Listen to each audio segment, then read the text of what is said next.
You're listening to a Hebrew in Israel podcast with Yoel Halevi, exploring the language, culture, and history of the Bible. For more information, visit us at HebrewInIsrael.net. Shalom everyone, and welcome back to another episode of the Hebrew in Israel Haftarah series. I'm your host, Yoel Halevi of HebrewInIsrael.net, and I want to thank you for joining me again. And this week we are reading the Haftarah Bo, and like many cases that we have in the series of Haftarot, there are two different traditions what to read. One would be a reading from Yirmiyahu or Jeremiah 46:13 to 28, or if you're Yemenite, the reading will be from Isaiah 19 verse 1 all the way to verse 25. I actually am going to go for the first one. The reason I'm doing this is because there's actually a very close link in the type of prophecies between what we read last week, which was from Yechezkel or Ezekiel, and what appears in the book of Jeremiah. So the readings both relate to the same period. And I actually mentioned this last time, that there is a very strong link in style of prophecy here between Yechezkel and Yirmiyahu, and they prophesy at the same time, more or less. They're actually considered to be counterparts of one another. And Yirmiyahu actually is the one who's living this. He's actually physically in the location, while Yechezkel is actually prophesying all the way in Babylon. What's very interesting is that it's not that Yirmiyahu did not have any links to Babylon, because we also read that he sent letters, and we also read at the end of the book, literally last chapters, where he prophesies about Babylon, but he actually sends a book there. That book, by the way, where he reads curses about, he reads about Babylon and then throws it into the river, if I remember correctly. There's actually a lot of interesting traditions in regards to that specific letter, because what happened is that this letter becomes very central in some Second Temple writings. And what's very interesting, you actually go to, and I remembered correctly, if you go to Jeremiah 51 verses 59 to 64, and he actually sends with Sariah, son of Neriah, son of Mechsayah, when he goes with Tzidkiyahu to Babylon, the 4th year to his reign. So this actually sends you all the way back to the beginning of the reign of Zedekiah. He actually writes all these things about Babylon. The prophecy of the chapter is very anti-Babylonian. And what's really interesting is that when you think about it, there's a bit of a contradiction, because on the one hand, Nebuzaradan, around chapter 39-40, says to Jeremiah, "Oh, we're going to protect you because you said all these positive things about us and you prophesied that this is going to happen." But then when you think back about it, we actually go into this section here at the end of the book where he actually says, well, Babylon's also going to be destroyed.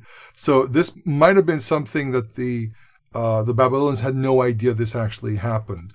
Now, Tzidkiyahu went all the way to Babylon as part of probably the annual thing that not everyone had to do, but vassal kings, these are kings who were subjugated to greater kings, stronger kings, had to sometimes go once a year to visit the great king. Obviously, this is not something that could be done every single time, because sometimes just the journey would take several weeks, and then the journey back, which means that the state or the city-state will not have a king for over a month, which is unacceptable. This is why journeys that large, or journeys that long, actually more precise, are usually things you didn't do every time, but you were summoned every once in a while. And what's very interesting is that he actually writes this letter, and he sends it out with Seraya, and what's interesting as well, Seraya ben Neriah and Baruch ben Neriah, they actually might be related. And Baruch being Jeremiah's scribe, he goes around with him everywhere, writes down everything that he says. Probably Seraya was trusted because he's Baruch's brother. And this also might explain how Baruch is actually a scribe. He's related to an important family. Baruch doesn't show up out of nowhere. Baruch has a standing because Baruch is actually one of the minister's brothers. He's one of them, apparently. It seems to be, if we link them to one another. And there actually is a bulla. There's a stamp that was discovered to Seraya, son of Neriyahu, and that's a very, very important thing. We don't know where it was discovered. This is part of the problems. Some of the stuff was actually discovered in illegal digs or unofficial digs, but many bullas, which are basically this clay seal that were used to seal letters and documents, were discovered, and many of them contain names of people from biblical times. And Seraya, the one by Seraya, was discovered. There's actually a massive collection of these, and there were entire books that were written about this subject. I published, I don't remember, several months ago, I published a whole bunch of images from the Hecht Museum in the Haifa University, where you see a lot of these different types of bullas. There's many, many of them. Some of them are extremely important because some of them contain names which go back to biblical times. A few others, some of them really, really big, like there was one that they think might be connected somehow to Isaiah that was discovered several months ago. But there's also the Gemariah, son of Shaphan, YHWH, son of the king. Many of these things were discovered. And what's interesting, he goes all the way to Babylon, and he reads this out, and then he throws it into the river. Now, this little section here, even though this is not really part of our reading, still has to do, again, with Babylon. This is actually a bunch of prophecies, like I mentioned last time, that deal with Egypt and Babylon. I mentioned that Babylon eventually conquers Egypt. Nebuchadnezzar, who is one of the Persian kings, is actually the one who really takes over Egypt. And Immanuel Velikovsky actually points out a really interesting thing. I saw it there first time because I'm not an Egyptologist, but I read this by chance somewhere else. But there was a researcher called Immanuel Velikovsky who points this out. He says you really see a massive change in Egyptian culture. Saying the pharaohs have beards, some of them, things which were not known previously. And as I've said before, Egypt was always somehow in the background. Egypt never really regained its strength after around 21st, 22nd dynasty. It kind of died out, and it never really grew back into its power. And there were several pharaohs who tried to push in, tried to kind of like fight the Babylonians or the Assyrians. Here specifically, this is the period of, if I remember correctly from last week, Haftarah, one of the pharaohs, and I think he's referred to as Khafuru, I think, in Egyptian, and he tried to push ahead and try to keep the Babylonian enemy at bay, but he never really succeeded. The Babylonians were always very, very strong. By the way, if you know this, then you understand why Josiah or Yoshiao thought that he would be able to fight against the Egyptians, because basically he knew that Egypt wasn't very strong, so he went out. But what he underestimated is the fact that the Egyptians, even though they weren't that strong, they were still relatively strong. I mean, we're talking that they had to fight against a relatively small king like Josiah, because I mean, Judea shrank by this point. Assyria took away a lot of its land. The north doesn't exist anymore. Isaiah basically stood by himself against a very, very well-trained army, albeit not like it used to be several hundred years earlier, say 1,000 or even 1,000 years earlier in the 17th century, or the Ramesside period, especially Ramses II. They're not that strong, but they're still very, very, very strong compared to the Judean army. And what's very interesting is the fact that every time the north rumbled, every time the Assyrians or Babylonians showed up, people were looking at Egypt saying, maybe Egypt can help, which is pretty astonishing, because if you look at the track record of Egypt didn't really do much. Egypt, after a certain period, kind of like withdrew into itself. And there were cases where they tried to push out, and there were pharaohs which were pretty strong. You have You have the very famous Tirhakah, who was a Cushite or Nubian king. You also have Shishak. I think his name is actually Sosnak or something like that, or Sonsak. That's his actual name. Shishak is a Hebraized form of his name. So there were several of them that came out and really did. And Shishak, for example, if I'm not mistaken, was actually Libyan. He was from the Libyan invaders that came from the west, from the western border of Egypt. But what's very interesting is that there were only a few here and there, and there was even, I think, one of my professors even said that I mentioned Pharaoh, I remember Pharaoh Ramses the 11th or something like that. Or it might have been Ramses the 9th, and she kind of looked at me saying, I completely forgotten there was even a pharaoh like that, which means that, after a certain period, Egypt really lost a lot of its power, and it wasn't really as strong. And the warnings that we hear from the prophets like Jeremiah and Yirmiyahu and Yechezkel are real practical warnings. They're not just saying, oh, this is what God wills. They're actually giving very, very practical advice. Egypt is not something you want to trust. Egypt is not trustworthy. But also Yirmiyahu, his warning in regards to Egypt is not only because he's looking at what's going on. Listen, Babylon is pushing ahead and is very, very powerful. But he's also saying, listen, Babylon is supposed to be in power now. This is the right of Babylon. And he's telling them, listen, God is the God of history.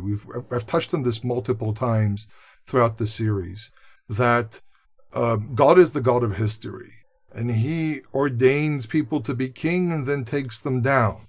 And this has always been the warning. The hubris of man has to be in check. God gives this one person power, this kingdom of power, and then after a while he removes them to teach mankind that we need to remember that when you are given power, you're supposed to use it for very specific things. And if you forget, you get removed. You have that in a miniature way in Israel, in the north, and with the house of David, it's a little bit more complicated. But you have that with the northern kingdom. Yehu, son of Nimshi, for example, is supposed to do good things. Yerovam, son of Nevat, is supposed to do good things. But they both end up making mistakes and they both get removed. Same thing in the larger scale of the world. The Babylonians are supposed to do a certain job, but they exaggerate and they do more damage and they cause more destruction than we're supposed to do.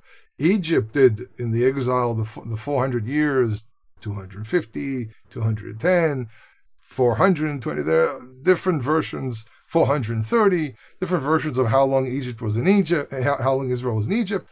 But still, Egypt overdid what they were supposed to do, and this is why they get punished. That's a whole philosophical, theological question there as well, because then you can ask, well, weren't they told they're supposed to cause severe damage to the descendants of Jacob? True, yes, it's supposed to happen, but there are some places where it seems to be a little hinted that they overdid it. Now, Egypt, you have to remember, if we go back into the setting of the reading of our Parashat Bo, we're already deep into the plagues, and in this parasha we actually have the final plagues. We have the plague of the firstborn. We have the Passover. I recommend if you want to study about the Passover, I've actually written a few articles about this. I've done recordings, and obviously also the Torah reading part that I did for this one as well, which is available on the website. But what's very, very important is we need to understand that the history of the Eastern Mediterranean world is the war of the South against the North. It's the war between Egypt, and whomever controlled Egypt at the time, and the northern kingdoms. Hittites, the Assyrians, the Babylonians, the Persians eventually as well. And then the whole world completely changes when the Romans step in. The Romans, when they start abusing the treaties that they created with different kingdoms and different peoples, and they basically marched in and said, well, you know what, we're going to control everything eventually, and they just force everyone's hand. Rome completely changed the world. They subdued Egypt, they subdued a lot of places except for Persia. Persia was safe for a very, very, very long time until the rise of Islam. And basically, and even then, the border between the Byzantine Empire and basically the remnants of the Roman Empire was still maintained for a very long time. But what's very, very interesting is Rome completely changed everything. Rome caused the entire collapse of a lot of these borders that existed prior. And really, in truth, by one point, you no longer see the struggle between the north and the south, which makes the land of Israel really at that point less relevant for a lot of different things, because the Pax Romana that lasted until around the if I remember correctly, the Augustus Caesar, something like that, until somewhere around that time it started collapsing. They tried to revive it. Doesn't matter, we're not doing a history of Rome here, but it's very interesting that the way Rome saw the world was no borders whatsoever. They controlled everything. And it's very similar to what goes on in Europe today. There are technically no borders. There's the EU and so on. Very, very Roman way of thinking. And it comes with a warning label. You can think that you're that strong for that long, but that eventually that will collapse. And this is why the Bible is so relevant. The Bible is extremely relevant because you have these massive empires that controlled huge territories. And all these territories eventually collapse. The EU is an unelected body that governs Europe. And you know, as an Israeli, we don't like the EU that much because they support our enemies. And the EU pretends that they're going to bring peace in some way or another, and they completely ignore their own internal problems and the problems that they develop from their behavior towards Jews and towards an overall how they understand groups which are not them. And the Bible stands as a warning to anyone like that, anyone who tries to abuse power. And it doesn't matter who it is, it's anyone, the EU, the UN, anybody. God basically is shouting to us from the past through the prophets, telling us, well, you can develop this massive, gigantic power, but I'm not going to allow it to exist forever. That's going to crash eventually. And then you're going to be stuck in a vacuum because you're abusing that power. You're not doing what mankind is supposed to do. You're not maintaining any form of covenant with me or with one another. And therefore, your pretend collective power here is going to crash. Now, as people know me, I'm not a person who deals with prophecies that much. I don't try to prophesy about anything, but I say, listen, the Bible is relevant because it is telling us things about the past. You have to understand who Egypt was. Egypt, Babylon, these were immense powers. They commanded some of the greatest forces ever. They had these kings that basically saw themselves as gods. And they forgot that they're human. They forgot that at the end of the day, our time here is temporary. We die. That's part of the lesson of mankind. We eventually die. You know, we can amass wealth, we can grow, we can become big, we can become wealthy, but at the end of the day, we all return to the same place. We all end up dying, being buried, and eventually forgotten. So what is our time on earth? Why is someone given power?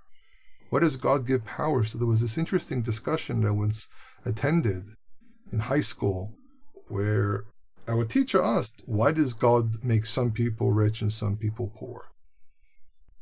Why does the Israelite structure have your Israelites, and then you have your priests and your Levites, your Kohanim and Leviim, and there's also poor people and the widows and so on? It's not always just about the way of the world that this is what happens. It's also about educating us about our humanity, about our human condition. That we need to remember that not only is there a higher purpose to things, but we also have to educate ourselves to educate the next generations to learn how to really understand the world that surrounds us. And the lesson of the empires is probably the greatest lesson of them all, because this is massive powers. This is not only your miniature size where, I have on my street, say, for example, a poor family, and I go and I help them. And that's how I use the blessings that I have to help others. Or that, I go out and I teach, and I'm also a Levite, and people try to bless me back.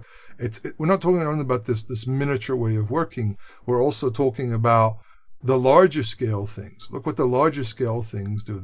Forget about this privatized situations that people have. Look at the larger world. If you are an empire, if you have this much power, your purpose is to do good in the world. The moment you forget to do that purpose of doing good in the world, to bring justice to the world, to bring structure to the world, to be an imitation of, you can be a king, you can be a very, very powerful king. But do you do your kingship through killing people? Do you do your kingship through using the power and the immense wealth that you have to do better in the world? And that's the big question. Now, I'm not saying that, Egypt and Babylon and so on, there were other reasons these empires existed and so on. But Yirmiyahu and Yechezkel both do the same thing. They speak to these two kingdoms and tell them both, you have immense power, but don't forget that you're not really in charge of anything. The violence of one kingdom against another can be good for you, can be good for evil. There are sometimes kingdoms which are evil, and good kingdoms have to use strength and power to reduce them. But to understand the role of empires in history, it's a much larger thing that we might not necessarily fully understand. Why does Egypt have to be punished here? Is it only because of Israel? Could there be other things that did this? It's a very, very good question. But what's very interesting, and this is, I think, probably one of the more fascinating things that I always find in the Bible, is that the Israelite kings, the Judean kings especially, but even the Israelite kings are always very quiet and humble. We don't have a lot of inscriptions from them. We don't really have any inscriptions and so on.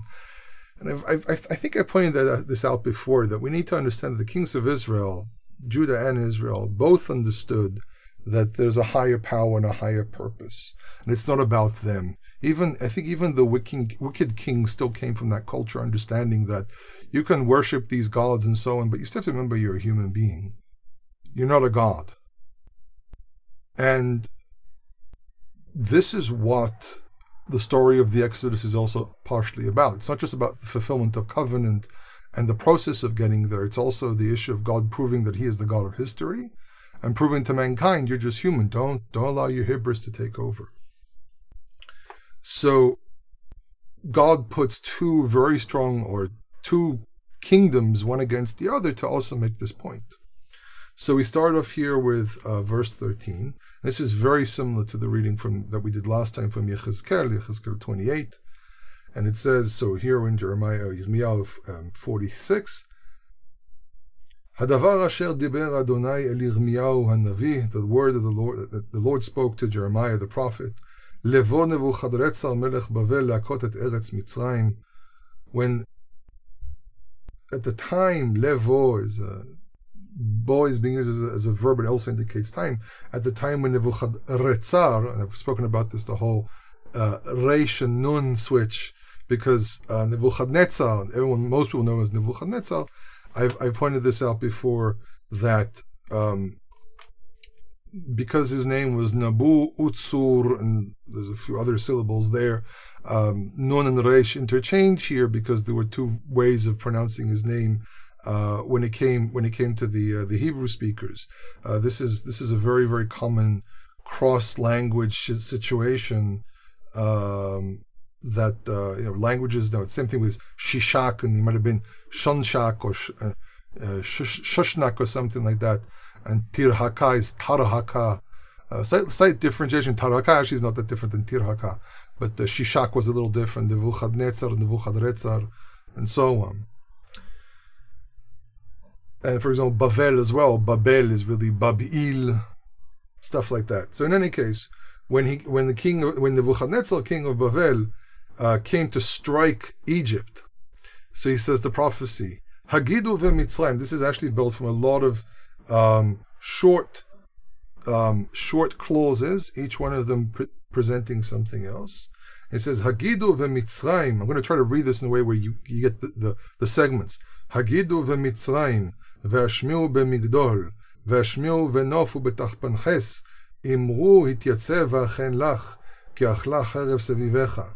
This is all very, very short pieces, each one of them dealing with something a little different. It says, say in Egypt, and make it sounded at Migdol, which, if I remember correctly, is in the north, and make it sounded in Nof and Tachpanches, which are in the south. So again, if you remember last week's reading, north and south, we pointed that out. It's the merismas to cover everything, all the way, the whole land. Say, stand, and prepare for yourself. Prepare for yourself is really prepare yourself for war. For a sword has consumed all around you. Metaphors of consuming swords are very, very common. The sword has a mouth. I think I've mentioned this before. The sword has a mouth. It consumes, it eats, and so on. So a very common metaphor in Hebrew. And he says, Madua nishaf abirecha lo amad ki Adonai hadafo. So he asks, why are your great warriors, and abir is usually the strong ones, why are they being washed away? Okay, why are they being or dragged away? They do not stand. And he answers, Ki Adonai hadafo. For YHWH has actually beaten them away. Okay, la hadof is to push someone and cause them to fall back. But hadifat lochamim, it's actually a military term as well, to cause your enemy to fall back. And he says, Hirba koshel gam nafal ish el re'ehu vayomru kuma venashuv el amenu ve'el eretz molatenu mipnei cherev hayona. So he says, Hirba koshel, there are many who are fallen. Each one of them has fallen one upon the other. And so they answer the soldiers respond, they're fleeing for their lives. Let us get up and return to our people. Now, this actually also might be warriors who belong to other nations as well. And they basically flee back to their homelands and to the land of our birth before the sword of the Yonah. Now, it's very dangerous here, this word Hayonah, because if you look up the word Yonah in a regular dictionary, it'll tell you it means dove. But the word Yonah here is not being used in the regular sense. This is actually something which is used specifically in reference to Nebuchadnezzar, and it's actually the destroying the oppressive sword. Okay, Yonah here is not being used like the word dove. It's one of the dangers of sometimes dealing biblical Hebrew. Here it really means the sword of the oppressor. So he carries on verse 17. Kare'u sham. They called there, Paro melech Mitzrayim Sha'on, Hayevir HaMoed. They called out, Pharaoh, king of Egypt, and they say Sha'on. He made a lot of noise. There's a few difficulties with this verse, but I'm going to read it the following way. They call over there, Pharaoh, the king of Egypt, made a Sha'on. He made a lot of noise, a lot of racket. I'm going to go war against Egypt, against Babylon. I'm going to defeat them, but it says here, he actually passed off. The time appointment of the battle itself was pushed away, and he didn't actually show up to the battle on time, or didn't show up at the right place at the right time, and so on. There is a variation in the Septuagint that says something very, very similar. And it says, the version says they called the name of Pharaoh Necho. So he says this is Paro Necho, even though if I remember the correlation with Ezekiel was actually Chafra. But we might be dealing with either an issue here of who remembers what the name of which Pharaoh it is and so on. King of Egypt, Sha'on Hoseva Moed.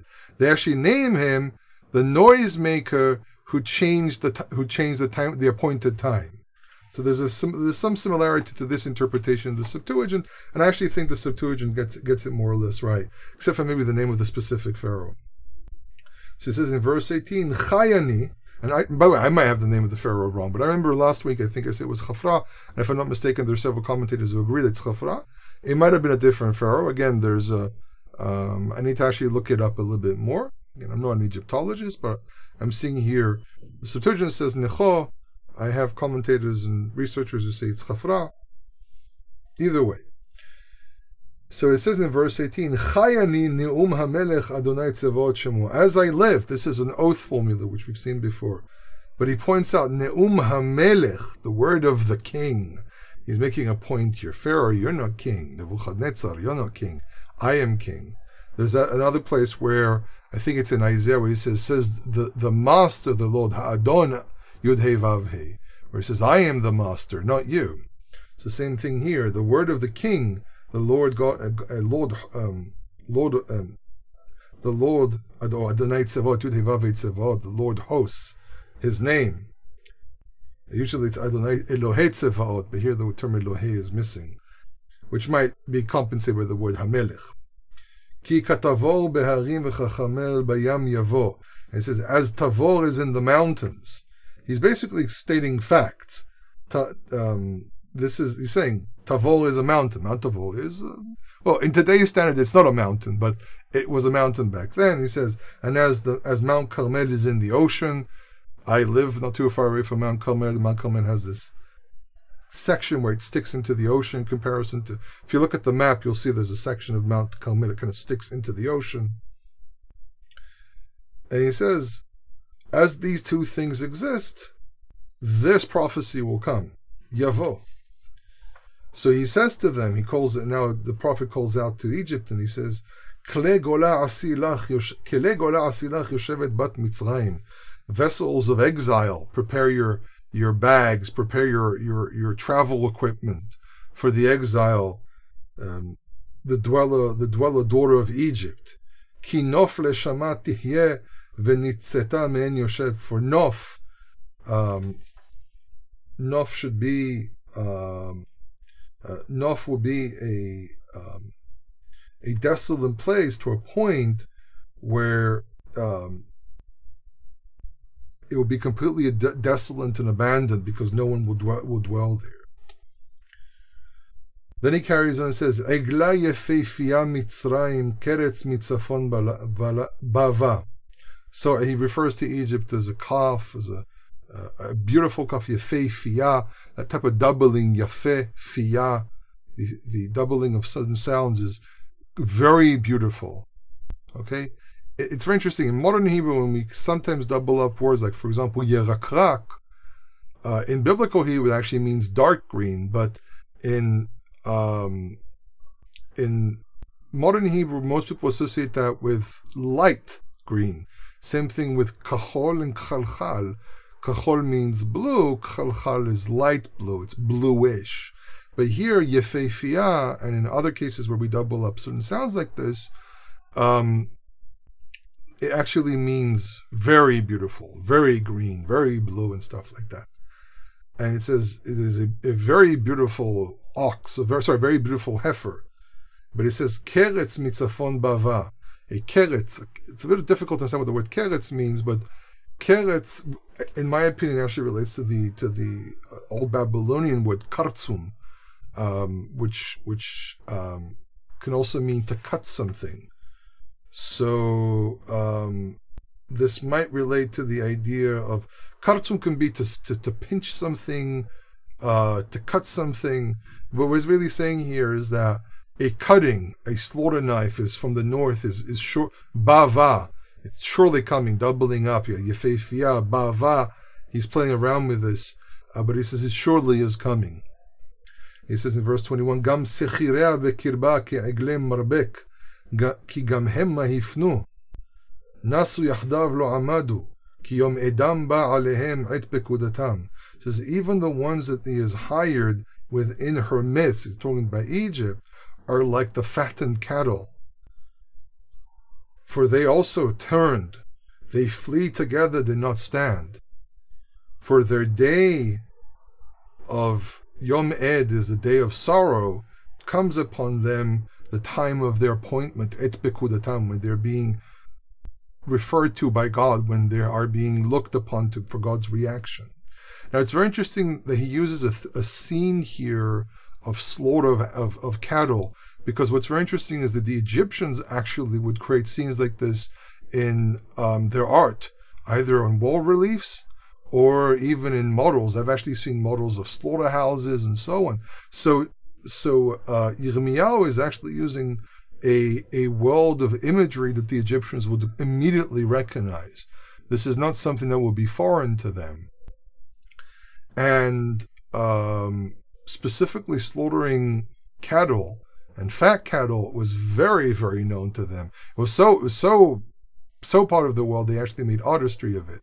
But it is important to point out that the Egyptians liked depicting things from the general world all the time, because for them it was very, very important to understand what's in the world and what's not in the world.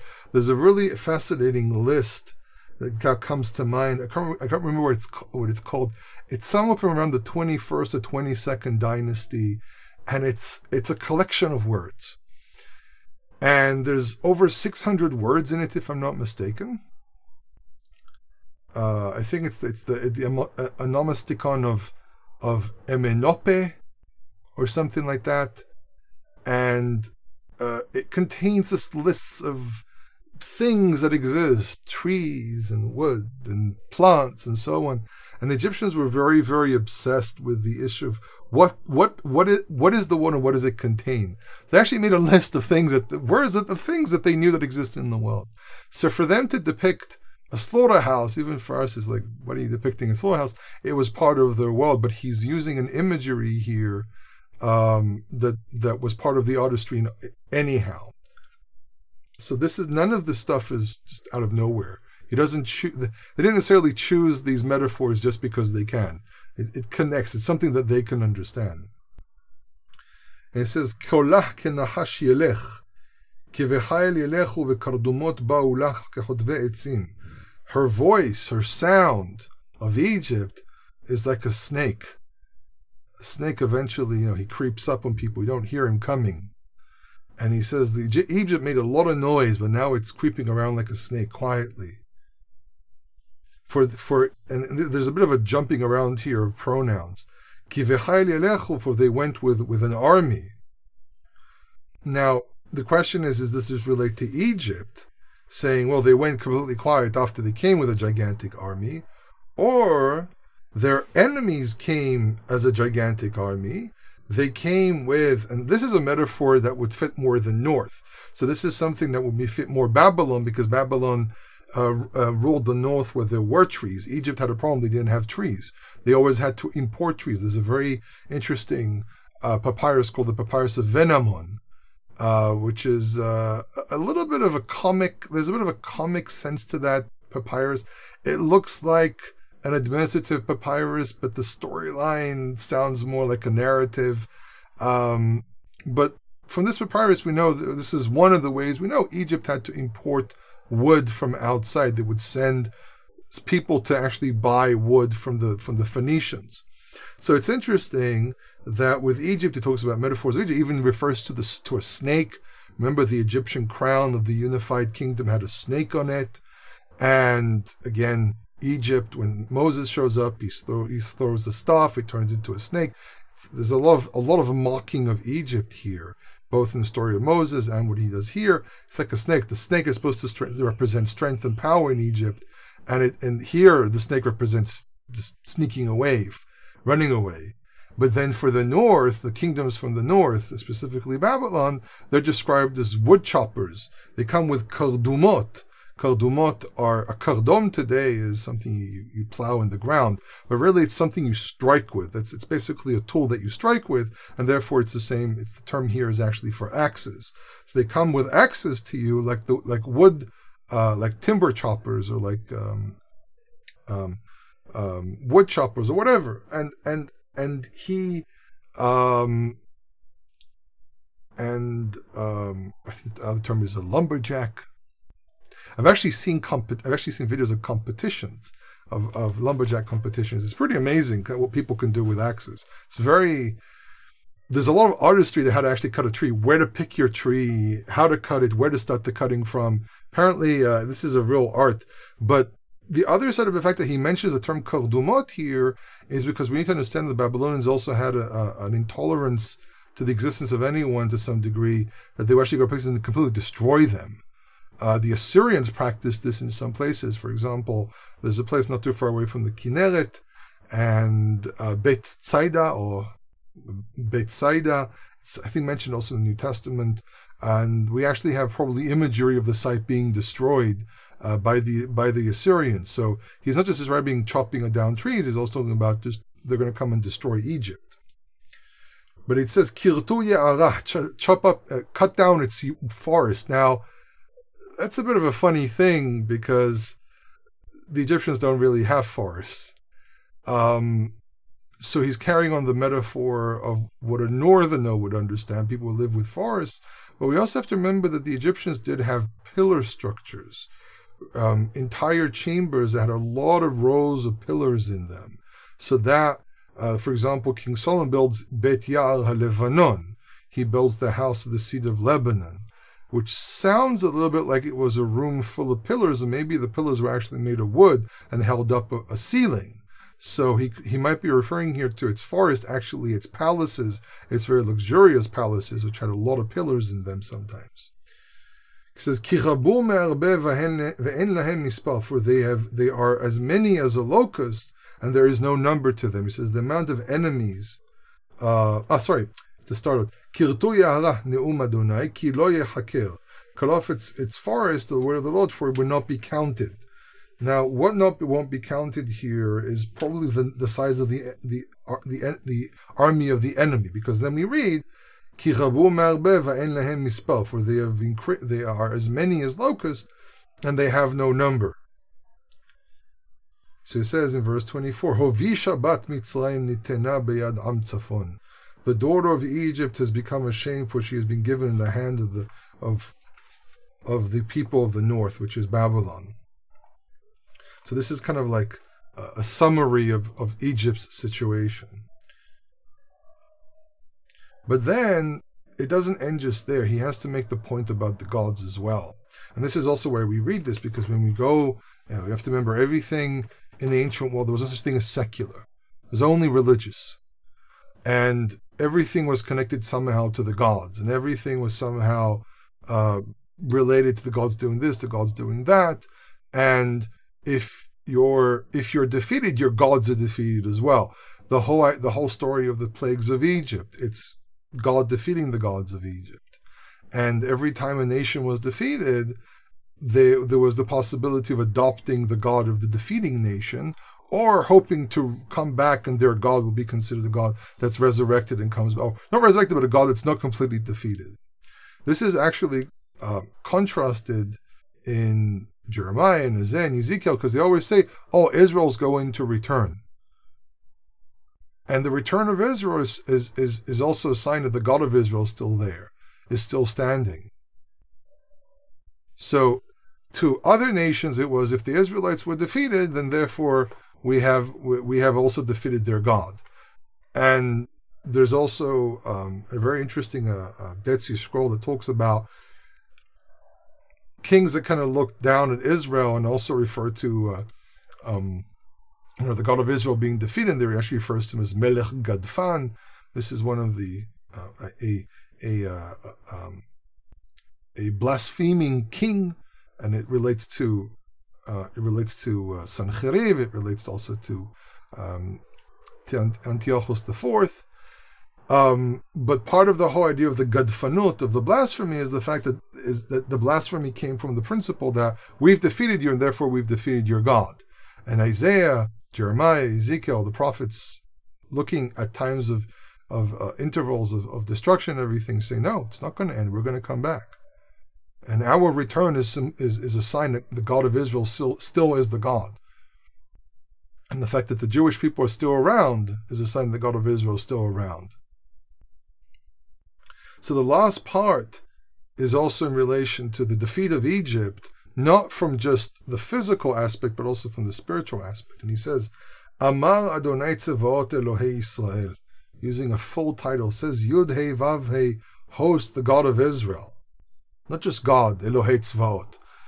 Adonai Tzevaot Elohei Yisrael, the Lord of hosts, the God of Israel. Tzevaot in this association relates to Israel as well, the host of Israel.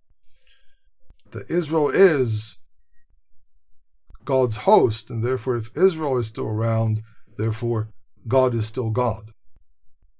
Hine foked el Amon meno val paro val Mitzrayim. So I am accounting and I am going to attack them at a place called Amon Meno, which is actually a reverse of No Amon, which was a real place. It's actually Karnak. And No Amon, by the way, means the city of Amon. It's Luxul Karnak. It's called Karnak. It's also called apparently Luxul. And it represents all of Egypt. Actually, it started around the 16th century with the 18th dynasty. Amun was the local god of No, and he was actually promoted to supreme god. It's really funny how this works. They have a little god that's unknown. He suddenly becomes the god through someone's executive decision.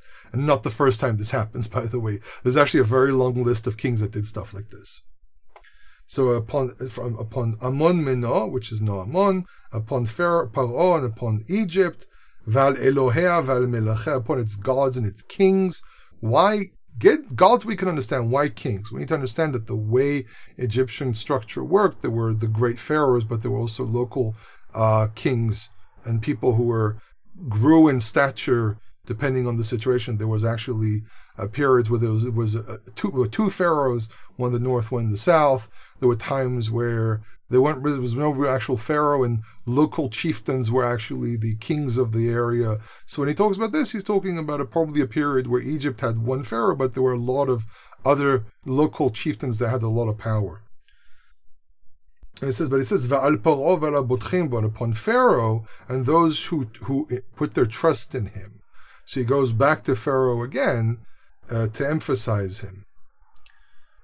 It says, Untatim be'ad mevakshe nafsham, and I will give them, I will place them in the hands of those who seek their souls, which means they seek their destruction and death. Uveyad Nebuchadnezzar melech Bavel, and to the hand of Nebuchadnezzar, king of Bavel. He's saying the enemies are not just going to be from there. There's other enemies that can attack. There's in the south, there's in the west. There are interior struggles that can exist. Uveyad avadav, in the hands of his servants, because Nebuchadnezzar had many vassals that worked for him. It says, and after that, it will dwell like the days of old, says the Lord. That actually resembles, again, the prophecy of the 40 years that we see in Ezekiel, where he says that Egypt will be destroyed for 40 years and then will return. So, in sum, you can have a lot of power. It depends what you do with it. And also, it doesn't mean that you're always going to be in charge and always in power. The lesson mankind needs to remember from all the stories of the Bible is that at the end of the day, we're not in charge. We're here, we do things, we exist, but it depends how we live our lives and what we do with the power given to us. I hope you enjoyed this recording. Like always, the most important thing is to share, discuss, share your opinion with me as well. And again, if these recordings have blessed you, please consider helping so I can do more research for the recordings. But in any case, the most important thing is always share the information, study together. Even if you have different opinions, still, it's worth sharing information with one another because it makes us all stronger with our knowledge. Kol Tuv.